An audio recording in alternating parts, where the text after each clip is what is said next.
Então vamos lá, né? Voltando aqui, a gente agora vai falar sobre regeneração de nutrientes em ambientes aquáticos e em ambientes terrestres, certo?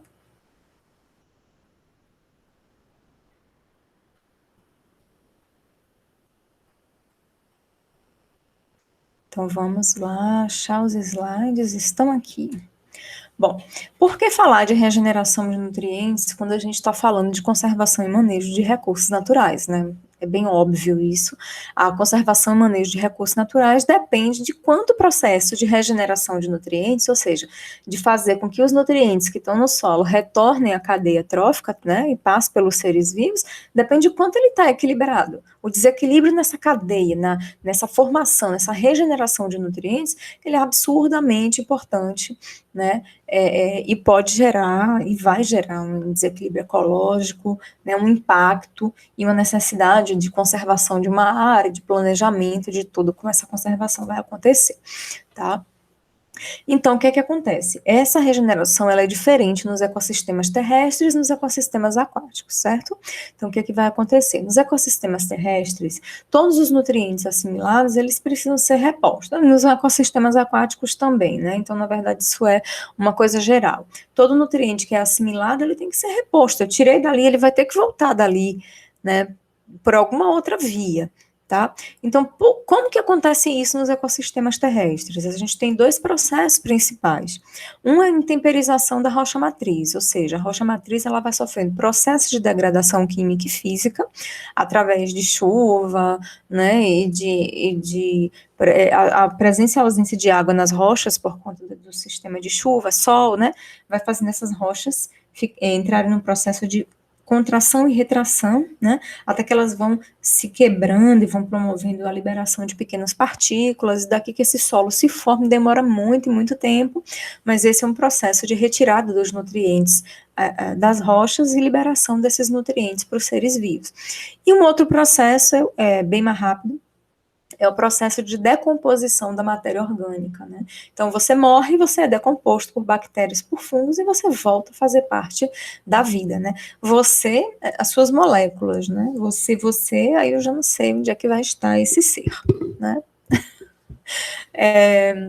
E o que seria, eu já falei para vocês que é temperização, né? Que é alterações qualquer alteração física ou química do material da rocha próximo à superfície da Terra, então ela vai começando a sofrer esse processo de degradação química e física através do intemperismo, e isso vai causando intemperização, liberação desses elementos, né?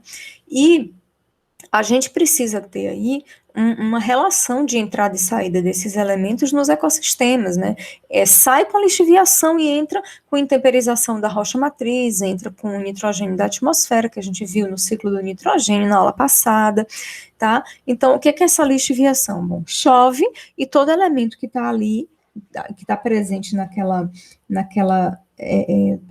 partículas que foram retiradas ali por intemperização, ele vai sair dali, ele é lavado e é levado para outros locais, para próprio solo, para fontes de água, enfim.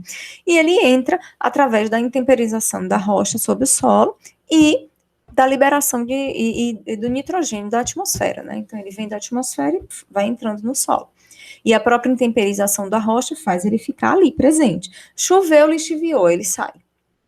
Né? Então, degrada, ele está ali presente, as plantas podem usar naquele momento. Choveu, arrastou aquilo ali, já foi para outro ambiente, perdeu.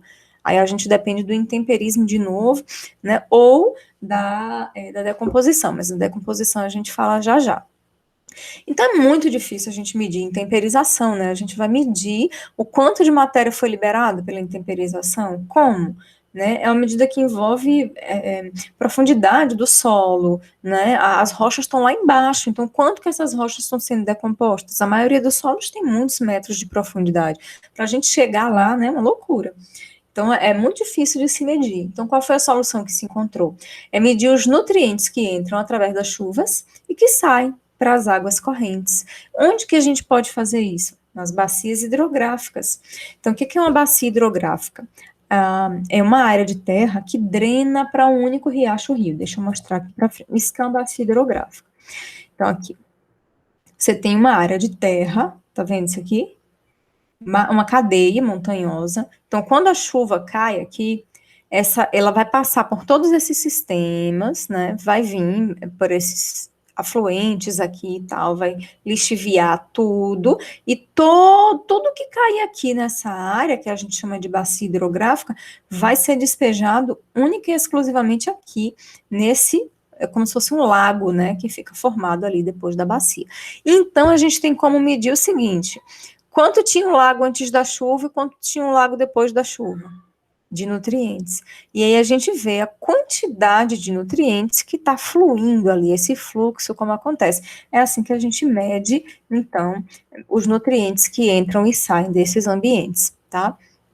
Então, numa observação rápida e gráfica de como isso acontece, então a gente tem aqui a entrada, ela é realizada através da precipitação, que é a chuva, né, e os particulados que estão na própria chuva, que são carregados do sol, da atmosfera, né, eles vão cair no solo, assim como os próprios detritos do produtor, né, a biomassa do produtor, os detritos vêm para o solo também, a intemperização da rocha matriz também traz nutrientes aqui para o solo, os detritos do consumidor também. Então, aqui são detritos do produtor, né, das plantas, e aqui do consumidor. Morreu, vem para cá. E tudo isso, né, é trabalhado aqui e sai através de lixiviação. A água vai arrastando isso daí, né? Então, é basicamente assim que ocorrem esses processos gerais nos ecossistemas terrestres, né? Então, esse segundo processo, que é o de decomposição da matéria orgânica, a gente estava falando inicialmente só do processo de intemperização, né, do solo. Então, o outro processo, que é o de decomposição da matéria orgânica, é muito mais rápido, né? A decomposição em relação à intemperização, que libera elementos inorgânicos, é bem mais lenta, né? Então, a produção primária, ela depende muito de uma rápida regeneração de nutrientes. É por isso que, como eu falei numa aula anterior para vocês, numa das nossas aulas anteriores, a gente tem as florestas, né, tipo a floresta amazônica, toda a Mata Atlântica, com uma taxa de regeneração muito alta, porque os solos, eles têm muita água, muitos fungos, muitas bactérias, então eles fazem essa degradação bem rapidinho e devolvem logo os nutrientes. Então o solo é pobre, bem pobre, mas como a regeneração é rápida, né, a gente tem uma floresta exuberante. Já na Caatinga, que o solo é riquíssimo, nós temos um fator limitante, que é a ausência, que é a água, né, no caso. Então, a ausência desse fator limitante limita também essa taxa de regeneração. Ela é bem mais lenta, né, nessas áreas, e acaba que essa vegetação, ela sofre esse impacto e a sua biomassa já não é tão alta, né? Porque para degradar uma coisa na Caatinga demora muito mais tempo do que na mata. Então, isso fica retido no solo, né? É natural. Pelo processo de lixiviação, de 10 a 30% das substâncias solúveis, tipo sais, açúcares e aminoácidos, são levados para fora, né, daquele sistema. E outros elementos também, como celulose, lignina, que precisam de muita, que estão na maior parte dos produtores, eles acabam interferindo na taxa de decomposição. O que acontece? A lignina, ela não é decomposta, né, pelos seres vivos, de uma forma geral. Então, quanto mais lignina você tem, mais difícil se torna a decomposição, né? As taxas altas de lignina, elas já vão reduzindo. Os carboidratos complexos, eles vão tornando essas taxas, né, essa velocidade, né, mais lenta ou mais rápida, a presença ou ausência deles, né? E aí a gente tem quem fazendo esse processo? Primeiro, os grandes detritívoros, né, que fazem o quê? Maceram, mastigam, né, esse elemento e quebram. E depois a gente tem as bactérias e as hifas dos fungos que vão penetrando e que vão realizando, então, essa continuação aí do processo de decomposição. Então, decomposição não é feita somente por indivíduos unicelulares aí, ou por bactérias e fungos, como a gente sempre costuma falar, mas também envolve os grandes detritívoros, né? Então, se a gente observar aí, a gente tem que as folhas vão cair no chão, né? Elas vão ser consumidas pelos grandes detritívoros, alguns insetos, estão vendo aqui, que vão macerar isso, né? Vão quebrar, vão mastigar, vão transformar isso em coisas bem menores, e isso então vai passar para outro extrato do solo, em que vai ser decomposto, né, por fungos. Então, a gente tem fungos fazendo aqui a decomposição da lignina e da celulose, né. A lignina e a celulose não é decomposta por nós, né, os mamíferos não fazem isso. Eu falei nesse instante que nenhum ser vivo fazia isso, mas faz, né, óbvio. Mas nós não fazemos essa decomposição, a gente libera a lignina como ela entra na gente, né? Os próprios ruminantes também não fazem isso, eles precisam, no caso de bactérias que se associam às suas câmaras estomacais para poder fazer esse processo por eles, né? Então a gente não tem aqui, dentro dos mamíferos, nenhum indivíduo que faça isso, né? Os animais não fazem essa nem mamíferos, nem nenhuma outra ordem de animais aí faz essa decomposição de lignina e de celulose, né? Os ruminantes são os únicos capazes de fazer isso, eles aproveitam isso porque eles têm essa associação aí com outros indivíduos que fazem, né, essa degradação. Então, essa degradação já é uma microdecomposição, ela já vai para um outro estágio, não é mais realizada por grandes detritívoros, e sim por bactérias e por fungos, né? Então, aí a gente tem aqui, cadê minha setinha aqui? Os fungos aqui, as bactérias, realizando essa degradação em segunda ordem, liberando aí os minerais solúveis e os compostos orgânicos que por lixiviação também vão chegando, né? Então, chove, eles são retirados daqui da superfície do solo e vem entrando para as partes mais profundas do solo. Então, não é que a lixiviação seja um processo ruim, não, ela é um processo importante, né?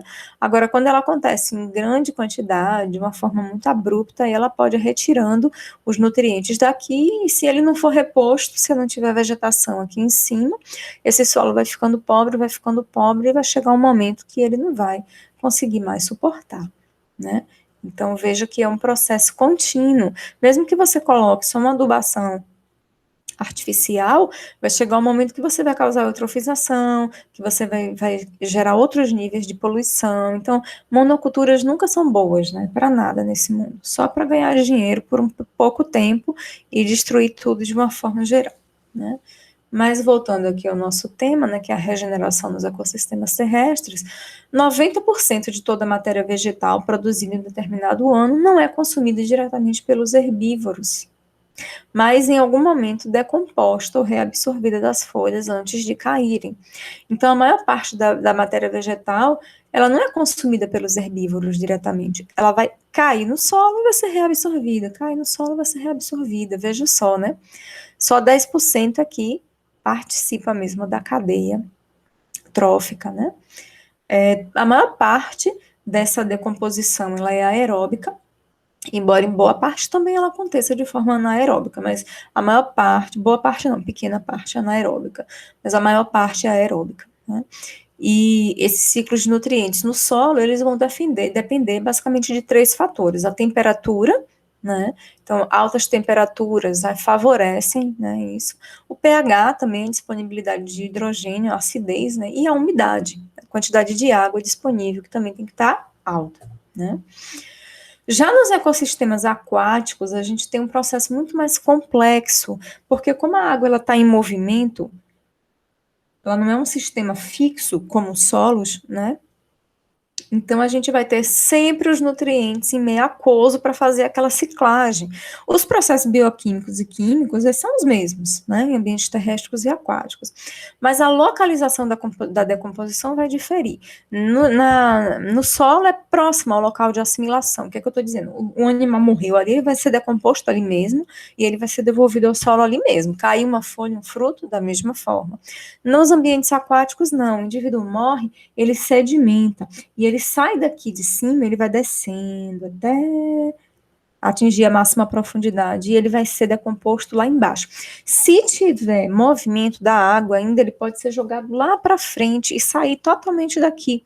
Então, eles vão para sedimentos muito abaixo das águas superficiais, onde estão os produtores estão aqui em cima nas águas superficiais, e eles vão lá para baixo. E para eles voltarem agora para esses produtores, eles não voltam, eles geralmente vão para outros produtores. Olha que coisa complexa.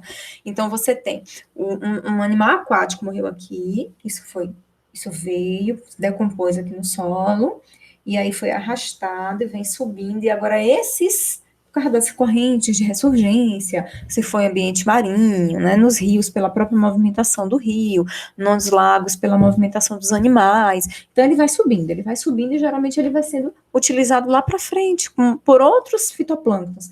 Aí aquele dali que produziu também alguma coisa, que morreu e foi sendo arrastado para cá, né, por esse mesmo ciclo, por essa mesma movimentação aquática, vai trazendo de volta esse nutriente. Então, se eu causo um impacto aquático nessa área, o impacto vai ser inicialmente sentido lá. Depois, quando aquilo ali não produzir mais nada e não chegar aqui, é que aqui vai sofrer o impacto. Então, geralmente, os ecossistemas aquáticos, a gente demora mais de ter uma percepção de que ele está em desequilíbrio, né? É uma coisa bem complicada, e eles são muito delicados, então, geralmente, quando a gente percebe, já está numa situação bem complicada de você resolver. Por isso que a manutenção desses ecossistemas, a conservação, o manejo é imprescindível, independentemente de você notar ou não uma alteração naquele ecossistema aquático, né? Ele tem que ser preservado de toda forma. Além disso, nos ecossistemas terrestres, a gente tem uma decomposição aeróbica, enquanto que nos aquáticos a decomposição geralmente é anaeróbica, né? Então ela é muito mais lenta. Por quê? Porque como é lá no substrato que acontece, não tem mais oxigênio lá, praticamente, né, gente? Então, os indivíduos, as bactérias que estão lá no fundo, elas têm que fazer esse trabalho na ausência de oxigênio, o que demora muito mais, né? E aí a gente tem muita entrada alóctone, né, acontecendo. O que é entrada alóctone? A gente tem dois tipos de entradas nos ecossistemas. A entrada autóctone, que é do próprio ecossistema, e a entrada alóctone, que é aquela que vem de fora, de outro ecossistema. Então, por exemplo, caiu uma folha, essa folha foi levada pelo vento, olha que loucura, e chegou lá em outro ecossistema, ela é alóctone, ela está vindo de fora. Um animal comeu alguma coisa aqui, saiu, defecou lá em outra área. É uma entrada alóctone, ela está vindo de fora. Ele morreu lá, é alóctone também, ele comeu aqui e morreu lá. Uma ave migratória, né, comeu aqui, pegou todo esse nutriente que foi morrer lá em outro lugar. Então, essa entrada naquele lugar é alóctone, está vindo de fora. E nos mares, ou nos ecossistemas aquáticos, de uma forma geral, essas entradas, a maioria delas são alóctones, né? Não é no próprio sistema que fica. Né? Lembra que eu falei que geralmente a força da água vai levar isso para lá, depois vai trazer de lá para cá. Então, acaba que tudo que chega para uma área veio de fora. Então, as entradas são alóctones, elas vêm de longe e pode ter muito mais interferência. O processo de sedimentação também, né, esse processo de descida do material até que ele seja decomposto, também pode levar tempo, e a própria estratificação da água por temperatura, salinidade, enfim, vai causando aí, nesses desníveis, uma dificuldade de que esse nutriente retorne para os ecossistemas aquáticos, né? Então, aqui a gente tem agora uma discussão que a gente já fez, na verdade, de entradas alóctones e autóctones, né? Então, a alóctone é toda a matéria orgânica que vem de fora do ecossistema, como eu já disse, e autóctone do próprio ecossistema, né? E aí, a gente também pode ter outros fatores, né? Como, por exemplo, o que pode estar interferindo aí na entrada de nutrientes no ecossistema aquático. Se algumas folhas caírem num riacho, por exemplo, a gente vai ter a lixiviação dos compostos solúveis, né? Ela vai ser arrastada, aquele composto solúvel, ele vai ser lavado. Quanto mais água tiver no início, essa lixiviação vai acontecendo, porque ela já estava em processo de decomposição. Aí as folhas vão ser quebradas em partes menores pelos invertebrados, depois vão ser decompostas por fungos e por bactérias. Então, é uma coisa muito lenta, né, que vai acontecendo, tá? E essa entrada, aí no caso no ecossistema aquático, também é alóctone, né, tá vindo de um outro ecossistema, né? E foi observado, né, que na presença da água, as taxas de decomposição foliar, elas variam com a temperatura da água, né, então, e com os atributos das folhas também, né. Então, por exemplo, se a água estiver mais fria, isso vai ser uma coisa complicada de acontecer, né, essa regeneração é mais lenta ainda. Em águas mais mornas, a gente tem uma velocidade maior. Os atributos da própria folha também ajudam nesse processo. Nesse primeiro gráfico, a gente está vendo aqui o conteúdo de lignina, aqui são várias espécies, esses pontinhos verdes, esses tracinhos aqui são os erros, né? Padrão, né? Aí aqui você tem um gráfico mostrando que quanto mais lignina você tem numa espécie, mais a taxa de decomposição dessa espécie cai, né? Então, muita lignina, eu tenho uma taxa de decomposição muito mais lenta do que a taxa de decomposição dos indivíduos que têm pouca ou nenhuma lignina, né? Outra coisa também é que a massa foliar remanescente, na presença e na ausência dos invertebrados, que fazem essa intermediação entre a queda de uma folha e a sua decomposição por bactérias e fungos, né? Então, entre esses processos, a gente tem aí os invertebrados. Então, todos os indivíduos que foram expostos, aqui eles fizeram assim, eles pegaram umas folhinhas, os pesquisadores, né, de uma floresta, as folhinhas colocaram no saco, nos saquinhos com furinhos que impediam esses invertebrados de entrarem, né, e outros com furos maiores que facilitavam a entrada dos invertebrados. Então, em todo local que teve invertebrado, a gente teve uma massa foliar remanescente menor, ou seja, a decomposição foi maior e ficou menos massa remanescente lá naquela folha, né? E todas que não tinham invertebrado, a gente teve o quê? Uma massa foliar remanescente maior, ou seja, a decomposição aconteceu em menor quantidade, o que mostra que esses invertebrados são extremamente importantes para auxiliar essa taxa de decomposição foliar, principalmente em ecossistemas aquáticos, né? E aí essa decomposição e sedimentação dos rios, lagos e oceanos, né? Geralmente vai contar com a maior parte da matéria orgânica afundando até os sedimentos, e aí a maioria dos nutrientes deve vir dos sedimentos, mas eles vão retornando para as águas produtivas, né, pela ressurgência nos oceanos rasos, e nos oceanos profundos a gente tem ecossistemas aquáticos menos produtivos, porque, obviamente, pensa no oceano profundo, o Bento está lá embaixo, como é que vai sair isso de lá para cá, né? Difícil. Então, basicamente, fica lá perdido por muito tempo, muita matéria fica lá fixada e vai sendo reaproveitada de uma forma muito, muito lenta. Então, nos oceanos profundos, a gente não tem uma ciclagem como deveria, não como deveria, não, né? É como deveria, mas não tem uma ciclagem muito rápida, não. Na água já é mais lento, né, do que na terra. Mas nos oceanos profundos a coisa ainda é mais complicada. Nos oceanos rasos, como a gente tem esses movimentos da água oceânica para a superfície, ainda dá uma ajuda, né? Então essas correntes de ressurgência fazem com que isso possa melhorar, né? Que esse fluxo aí aconteça de uma forma mais rápida, né? E outra coisa que interfere muito também nessa ciclagem de materiais é a estratificação de lagos e oceanos, né? Isso interfere na mistura vertical da água, você cria estratos, né? De temperatura, e aí salinidade, e a densidade por conta da salinidade é diferente, e aí essa água acaba não se misturando, então como é que vai sair um nutriente que está cá embaixo, perto do bentos, e vai chegar no plâncton, né? Essa mistura vertical afeta a produção primária, ela vai trazer águas profundas ricas em nutrientes para a superfície, o fitoplâncton pode usar isso aqui, e ela vai levar esses indivíduos, esse fitoplâncton profundo, e aí lá ele não se sustenta, porque tem baixa condição de luminosidade, ele morre, e depois ele volta e é reaproveitado pelo fitoplâncton vivo aqui, e vai criando esse ciclo, né? Então, essa mistura vertical é importante para a produção primária. Quando ela não acontece, por conta da própria estratificação, aí você tem uma redução disso. Alguma coisa, algum indivíduo vivo, alguma movimentação dessa água precisa acontecer, alguma força que retire esses nutrientes de lá do fundo, né? E a estratificação em lagos temperados e tropicais, ela acontece de forma um pouquinho diferente, porque as águas da superfície, elas se aquecem com a luz do sol no verão, e as águas mais profundas ficam frias e densas. Já nos lagos polares, né, que são frios, isso não vai nunca acontecer, porque as suas superfícies nunca se aquecem bastante. Então, eles ficam sempre frios. Então, a gente tem, obviamente, uma produção bem menor, por isso que as áreas polares também têm uma quantidade menor de espécies, né, a biodiversidade cai, enfim. E a estratificação nos estuários e oceanos é uma entrada de água doce e menos densa dos rios, ou o derretimento de geleira se posiciona acima de uma camada de água oceânica salgada mais densa, e aí você tem o quê? Os estuários são zonas de absoluta potência, né, quando a gente pensa em nutrientes. Muitos indivíduos transformam esses estuários em berçários mesmo, são zonas que a gente realmente tem que manter. Então, você tem uma relação ali, né, de água doce, de derretimento de geleira, aquilo fica em cima do oceano, e aí aquilo que está ali em cima tem uma quantidade de nutrientes que não vai se misturar e pode ser usada por todos aqueles indivíduos que estão vivendo ali, aquilo não desce, que a água salgada, que é mais densa, não deixa, né?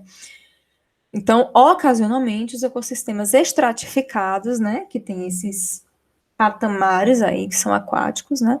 Eles vão sofrer períodos de mistura quando as estações mudam, né? A gente vai ter a água que estava quente aqui vai ficar fria, ela vai descer e a gente tem nessa mudança de estações uma coisa importantíssima, que é essa troca de elementos químicos, né? Interessante, né? Isso é muito bonito.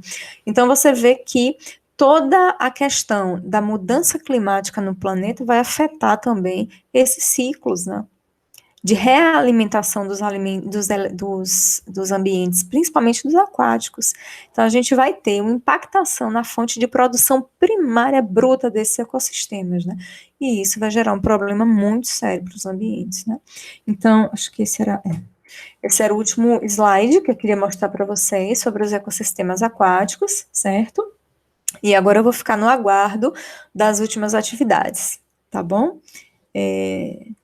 E com isso a gente conclui essa última parte, né, do nosso curso, e, e eu fico no aguardo da gente, de vocês tirarem as dúvidas e a gente concluir efetivamente a nossa disciplina, tá bom? Um abraço para vocês.